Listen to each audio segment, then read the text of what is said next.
আজ আমরা জানব বাংলাদেশের রাজনীতির এক গুরুত্বপূর্ণ নারী জুবাইদা রহমান সম্পর্কে। কে তিনি, কেন তিনি হঠাৎ করে আলোচনায় আসছেন? জুবাইদা রহমান হলেন বাংলাদেশের সাবেক সেনাপ্রধান লেফটেন্যান্ট জেনারেল অবসরপ্রাপ্ত মাহবুবুর রহমানের মেয়ে এবং বিএনপির ভারপ্রাপ্ত চেয়ারম্যান তারেক রহমানের স্ত্রী। তিনি একজন চিকিৎসক এবং ঢাকা মেডিকেল কলেজের সাবেক শিক্ষার্থী। তিনি ঢাকা মেডিকেল কলেজ থেকে এমবিবিএস পাশ করেছেন।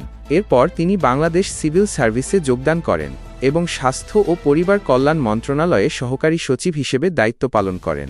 ২০০৮ সালে তিনি রাজনীতিতে যোগ দেন এবং বিএনপির জাতীয় নির্বাহী কমিটির সদস্য হন। তিনি একজন চিকিৎসক এবং ঢাকা মেডিকেল কলেজ থেকে পাশ করেছেন।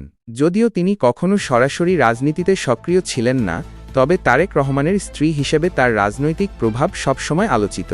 ২০২৩ সালে একটি দুর্নীতি মামলায় তার বিরুদ্ধে গ্রেপ্তারি পরোয়ানা জারি হয়। সে সময় তিনি যুক্তরাজ্যে অবস্থান করছিলেন। বর্তমানে বিভিন্ন মহল আলোচনা করছে যদি বিএনপি ক্ষমতায় আসে বা নির্বাচনের কোনো সমঝোতা হয় তাহলে জুবাইদা রহমান ভবিষ্যতে দলের নেতৃত্বে ভূমিকা রাখতে পারবেন কিনা।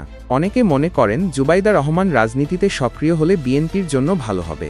তবে কেউ মনে করেন তারেক রহমানের স্ত্রী হিসেবে জুবাইদা রহমানের ভূমিকা দলের মধ্যে দ্বন্দ্ব তৈরি করতে পারে। অনেকে মনে করেন তার রাজনীতি পরিচ্ছন্ন এবং উচ্চ শিক্ষাগত যোগ্যতা তাকে ভবিষ্যতের একজন সম্ভাব্য নেত্রী হিসেবে প্রতিষ্ঠিত করতে পারে।